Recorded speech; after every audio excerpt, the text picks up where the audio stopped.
I'm a 28-year-old woman, and I've been married to my husband, Ben, who's 32, for 3 years now. We first met at our mutual friend Sarah's wedding. Sarah and I had been college roommates, and Ben was a childhood friend of Sarah's husband. I remember being immediately drawn to Ben's easygoing nature and quick wit. He made me laugh throughout the reception, and we ended up talking until the early hours of the morning. After that initial meeting, Ben and I started dating. He worked as an engineer at a local tech company, while I was teaching at a nearby elementary school. We came from different backgrounds. I grew up in a middle-class family in a small town, while Ben's family was more well-off and lived in the city. Despite these differences, we connected over our shared love of outdoor activities and our dreams of starting a family someday. Our relationship progressed quickly. Within a year, we had moved in together, and a year after that, Ben proposed during a hiking trip in the mountains. It felt like everything was falling into place, and I was excited about our future together. The wedding was a small affair, with just close family and friends. That's when I first met Ben's sister, Emma. She's 2 years older than Ben, and from the moment we were introduced, I sensed a coolness from her. At first, I chalked it up to her being protective of her younger brother, but as time went on, it became clear that her dislike of me ran deeper. Emma worked in finance and had a high-powered job in the city. She lived a lifestyle that was very different from mine, and she never hesitated to point out the differences. At family gatherings, she would make subtle comments about my job, saying things like, "Oh, teaching must be so rewarding. It's nice that some people can prioritize fulfillment over financial stability." Or she would ask Ben, in front of me, if he missed the luxuries he had growing up, now that he was living a more modest life with me. I tried my best to win Emma over. I went out of my way to compliment her achievements, asked for her advice on financial matters, and even attempted to bond over our shared love for Ben. But nothing seemed to work. Emma remained distant and often critical of me. Despite the tension with Emma, the first 2 years of our marriage were mostly happy. Ben and I were settling into our life together, saving money for our future goals. We had plans to buy a house in the next year or two and start trying for a baby soon after. We were both excited about these plans and worked hard to make them a reality. The real trouble started about 6 months ago when Emma got engaged to her longtime boyfriend, Peter. They had been dating for 5 years, and Peter worked in the same industry as Emma. From what I understood, they both had well-paying jobs and lived quite comfortably. Emma immediately began planning an extravagant wedding. She talked about designer dresses, exotic flower arrangements, and a destination ceremony at a luxury resort. While I was happy for her, I couldn't help but feel a bit overwhelmed by the scale of her plans. One evening, Emma invited Ben and me over to her apartment for dinner. After the meal, she brought up the topic of her wedding. She explained that she and Peter had their hearts set on a particular venue, but it was more expensive than they had initially budgeted for. Then, she turned to us and said, "That's why I wanted to talk to you both. I was hoping you could contribute $10,000 towards the wedding. After all, family helps family, right?" I was taken aback by the request. $10,000 was a significant amount of money for us, especially considering our own financial goals. I tried to explain this to Emma as gently as possible, saying that while we were happy for her, we had been saving for our own future and couldn't afford such a large contribution. Emma's face immediately darkened. She turned to Ben and said, "I can't believe this. We're talking about my wedding day here. Don't you want it to be perfect?" Ben looked uncomfortable, caught between his sister and me. I suggested that perhaps we could help in other ways, like assisting with DIY projects or helping to coordinate vendors. But Emma wasn't interested.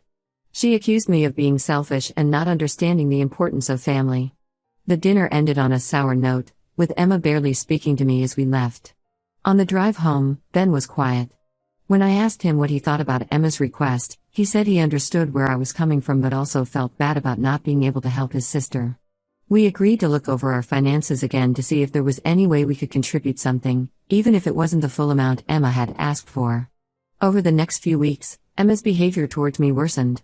She would call Ben frequently, often when she knew he was home with me, and talk for hours about her wedding plans. If I answered the phone, she would barely acknowledge me before asking to speak to Ben. At family gatherings, she would make pointed comments about how some people prioritize family while others are too focused on themselves. I tried to stay out of it as much as possible, hoping that Ben would handle the situation with his sister. I didn't want to come between them, but I also felt that Emma's behavior was unfair and manipulative. Then, about a month after the dinner at Emma's, I noticed that Ben had become distant. He stopped discussing our financial plans with me and seemed preoccupied. I assumed he was stressed about work or the situation with Emma, so I tried to give him space. One day, I went to transfer some money from our joint account to pay a bill, only to find that the account had been frozen. Confused and worried, I called Ben at work. He was evasive on the phone and said we would talk about it when he got home. That evening, Ben sat me down and told me that Emma had shown him proof that I had been hiding money from him in a separate account. According to Emma, I had been secretly saving money for myself while claiming we couldn't afford to help with her wedding. I was shocked and hurt by the accusation. I had never hidden any money from Ben, and I couldn't understand where Emma had gotten this idea. I asked to see the proof Emma had shown him, but Ben said he didn't have it with him. He just kept saying that Emma had sent him screenshots of some bank account in my name. I tried to show Ben our financial statements, proving that all our money was accounted for, but he seemed reluctant to look at them. He kept saying that Emma wouldn't lie about something like this and that he needed time to process everything. Feeling betrayed and frustrated, I decided to stay with a friend for a few days to give Ben some space and to clear my own head. As I packed a bag, I couldn't help but wonder how our relationship had come to this point, and what Emma's true motivations were in driving this wedge between us. Update: when it's been about 3 weeks since I left our home to stay with my friend, Lisa. These weeks have been some of the most challenging and confusing of my life. When I first arrived at Lisa's apartment, I was in a state of shock. I couldn't believe that Ben, the man I had built a life with, could so easily believe his sister over me. For the first few days, I kept expecting my phone to ring, for Ben to call and tell me it had all been a misunderstanding. But the call never came. I threw myself into my work at the school, staying late to grade papers and plan lessons, anything to keep my mind occupied. Lisa was incredibly supportive, offering a listening ear whenever I needed to talk and giving me space when I needed to be alone. After a week of silence, I finally reached out to Ben. I sent him a text asking if we could meet and talk. His response was brief and noncommittal, saying he was busy with work but would let me know when he was free. Another week passed before he finally agreed to meet. We decided to meet at a neutral location, a small coffee shop halfway between our house and Lisa's apartment. When I saw Ben walk in, my heart sank. He looked tired and stressed, with dark circles under his eyes. As he sat down across from me, I realized this was the first time in our relationship that I felt like I was sitting across from a stranger. I started the conversation by asking him how he was doing. He shrugged and said he was managing. When I asked about work, he gave short, one-word answers. It was clear he wasn't interested in small talk. Finally, I brought up the reason for our meeting. I asked him if he had had time to think about the situation and if he was ready to look at our financial records together. Ben's response surprised me. He said he had already looked into it and discovered that Emma's proof wasn't as solid as he had initially thought. It turned out that when Ben tried to verify the bank account Emma had shown him, the bank had no record of any account under my name. When he confronted Emma about this, she claimed that the account was in my maiden name and that I had opened it years ago before we got married. I was relieved that Ben had finally started to question Emma's story, but I was also frustrated that it had taken him this long to do so. I asked him why he hadn't come to me first with this information. His response was that he still wasn't sure what to believe. I couldn't hold back my frustration any longer. I told Ben that I felt betrayed not just by his sister's lies, but by his willingness to believe them without giving me a chance to defend myself. I reminded him of our years together, of the trust we had built, and asked him how he could throw that away based on some screenshots his sister had shown him. Ben sat there in silence for a long moment. When he finally spoke, his words cut deep. He said, "Even if Emma's story isn't true, you shouldn't have refused to help her with the wedding. She's my sister, and family should come first." I was stunned. After everything that had happened, after Emma's lies had been exposed, Ben was still defending her. I tried to explain again why we couldn't afford to give Emma the money she wanted, how it would set back our own plans for our future. But Ben didn't seem to be listening. As our conversation went on, it became clear that this wasn't just about the money anymore. Emma had managed to plant seeds of doubt in Ben's mind about our relationship, and those doubts had taken root. Ben started bringing up other issues, times when he felt I had been controlling with our finances, or instances where he thought I had put my needs before his family's. I left the coffee shop feeling more hopeless than ever. It seemed that no matter what I said or did, I couldn't compete with the influence Emma had over Ben. I realized that this wasn't just about Emma wanting money for her wedding, she had been trying to undermine our relationship from the beginning. Over the next few days, I learned that Emma had been busy spreading her version of events to the rest of Ben's family. Ben's parents, who had always been kind to me, suddenly became distant. They stopped inviting me to family dinners, and when I did see them, they were polite but cold. Ben's cousins, who I had gotten close to over the years, started avoiding me at social gatherings. I overheard snippets of conversations where my name was mentioned along with words like secretive and greedy. It felt like my entire world was crumbling around me. What hurt the most was that Ben did nothing to defend me. When I asked him to talk to his family, to tell them the truth about Emma's lies, he said he didn't want to get involved. He claimed he was trying to stay neutral, but to me, his silence felt like a betrayal. As the days turned into weeks, I found myself questioning everything about our relationship. Had I been naive to think that Ben and I could build a life together when his loyalty to his sister was so strong? Had Emma seen something in me from the beginning that made her dislike me, something that Ben was only now starting to see? I'm still staying at Lisa's apartment, unable to face the idea of returning to a home where I no longer feel welcome or trusted. Ben and I talk occasionally, but our conversations are strained and awkward. I feel like I'm losing him, and I'm not sure if our marriage can survive this. I've started seeing a therapist to help me process everything that's happened. She's helping me work through my feelings of betrayal and anger, and to figure out what I want for my future. Right now, I'm not sure if that future includes Ben. Part of me wants to fight for our marriage, to prove to Ben and his family that Emma's accusations are false. But another part of me wonders if it's worth fighting for a relationship where trust has been so thoroughly broken. I'm left questioning not just my marriage, but my own judgment. How could I have been so wrong about the person I thought I knew better than anyone else in the world? Update 2. It's been a few months since my last update, and I finally have some answers about what's been going on. The truth came out in a way I never expected, during a family dinner that I had been reluctant to attend. Ben had been trying to convince me to come to his parents' house for their monthly family dinner. I had been avoiding these gatherings, feeling unwelcome and judged by his family. But Ben insisted, saying it was important for us to present a united front. Against my better judgment, I agreed to go. The dinner started off tense. Emma was there with her fiancé, Peter, and she barely acknowledged my presence. Ben's parents were polite but distant, and I could feel the weight of unspoken accusations in the air. We made it through the main course with stilted small talk, everyone carefully avoiding any mention of Emma's upcoming wedding or the financial situation. It was during dessert that things finally came to a head. Emma started talking about her wedding plans, pointedly mentioning how certain things had to be scaled back due to unexpected budget constraints. She looked directly at me as she said this, and I felt my patience snap. I put down my fork and asked Emma outright why she had lied to Ben about me having a secret bank account. The room went silent. Ben's parents looked confused, and Peter seemed uncomfortable. Emma's face flushed red, but she quickly composed herself and denied knowing what I was talking about. That's when I turned to Ben and asked him to tell everyone about the fake bank statement Emma had shown him. Ben hesitated, looking torn, but finally he spoke up. He explained about the screenshots Emma had sent him, and how the bank had confirmed that no such account existed. Emma's facade cracked. In a moment of what seemed like panic, she blurted out, "Okay, fine. I made it up. Are you happy now?" The room erupted into chaos. Ben's parents started asking questions, Peter looked shocked, and Ben just sat there, stunned. Through tears of frustration and anger, Emma admitted that she had fabricated the whole story about the secret bank account. She said she felt desperate after we refused to give her the money for her wedding. She thought that if she could make me look bad, Ben would feel guilty and eventually agree to help with the wedding costs. I sat there, feeling a mix of vindication and exhaustion. All these months of stress and heartache, all because Emma couldn't accept that we had our own financial priorities. Ben looked devastated, realizing the extent to which he had been manipulated by his sister. Ben's parents were furious with Emma. They demanded to know how she could do something so deceitful, especially to her own brother. Peter, Emma's fiancé, got up and left the house without a word. I later learned that this incident was the final straw for him, and he broke off their engagement shortly after. In the aftermath of Emma's confession, Ben apologized to me over and over. He said he felt horrible for doubting me, for not standing up for me to his family, for letting Emma's lies come between us. But as I sat there listening to his apologies, I realized that the damage had already been done. Yes, the truth had finally come out. But the fact remained that Ben had been willing to believe the worst about me based on some flimsy evidence from his sister. He had frozen our joint account, accused me of lying, and stood by while his family ostracized me.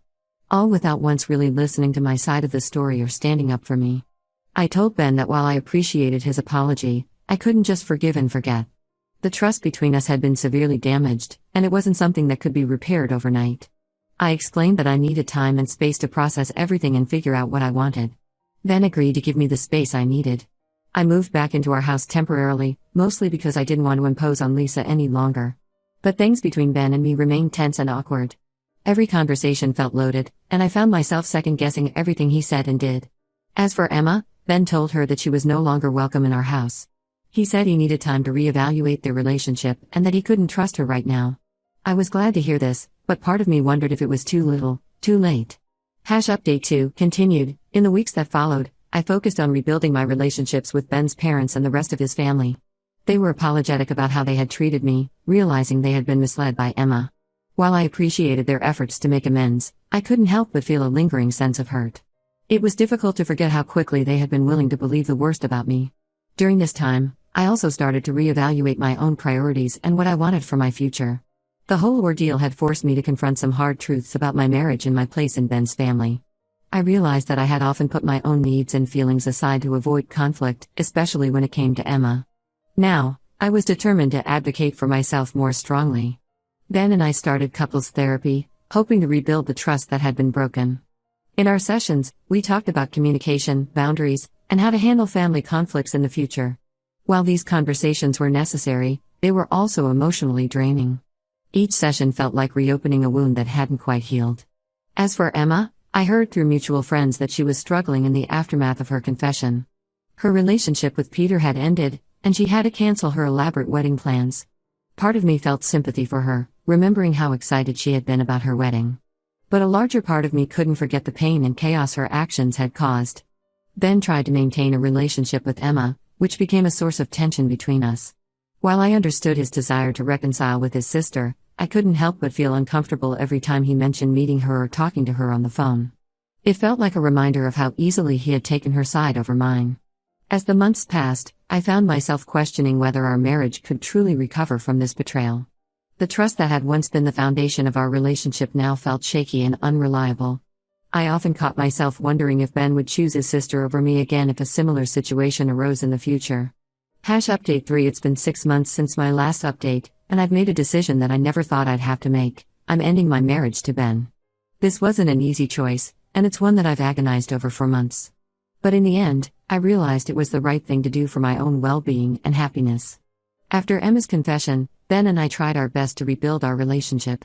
We continued with couples therapy, had long talks about our future, and even went on a weekend getaway to try and reconnect. But despite these efforts, I couldn't shake the feeling that something fundamental had changed between us. The final straw came when I discovered that Ben had been secretly meeting with Emma behind my back. I found out when I overheard him on the phone, making plans to meet her for coffee. When I confronted him about it, he admitted that he had been seeing her regularly for the past month. Ben tried to justify his actions by saying he was just trying to keep the peace within the family. He said he felt torn between his loyalty to me and his love for his sister. But to me, this felt like another betrayal. We had agreed to be transparent about our interactions with Emma, and Ben had broken that promise. This discovery made me realize that Ben would always prioritize his relationship with Emma over our marriage. Even after everything that had happened, he couldn't set firm boundaries with her or stand up for our relationship. I told Ben that I couldn't continue living like this, always wondering if I could trust him or if he was hiding something from me. I explained that while I understood his desire to reconcile with his sister, I couldn't be part of a marriage where I constantly felt like I came second. The decision to end our marriage wasn't easy. We had built a life together, and there were many good memories mixed in with the painful ones. But I knew that staying in this relationship would only lead to more hurt and resentment in the long run. I moved out of our house and found a small apartment of my own. The process of separating our lives has been difficult and emotional, but it's also been freeing in a way. For the first time in a long time, I feel like I'm putting myself first. As for Emma, I heard that she's been trying to make amends with the family. She's started therapy to work on her issues, which I hope will help her in the long run. While I can't forgive her for what she did, I no longer feel angry when I think about her. Instead, I feel a sense of sadness for the relationships that were damaged by her actions. Looking back on everything that's happened, I can see now that there were warning signs I ignored early in my relationship with Ben. I had always hoped that with time, Emma would accept me and that Ben would learn to set boundaries with his family. But now I understand that some patterns are too deeply ingrained to change. As I start this new chapter of my life, I'm focusing on healing and rediscovering who I am outside of my marriage. I'm reconnecting with old friends, throwing myself into my work as a teacher, and even considering going back to school for a master's degree, something I had put on hold when Ben and I were planning our future together. While this isn't the outcome I had hoped for when I married Ben, I'm trying to look at it as an opportunity for growth and self-discovery. I know there will be difficult days ahead as I navigate life as a single woman again, but I also feel a sense of hope for the future. If there's one thing I've learned from this experience, it's the importance of standing up for yourself and not compromising your self-worth for anyone, not even family. I hope that by sharing my story, others might recognize similar patterns in their own relationships and have the courage to address them before it's too late. For now, I'm taking things one day at a time and looking forward to building a future on my own terms.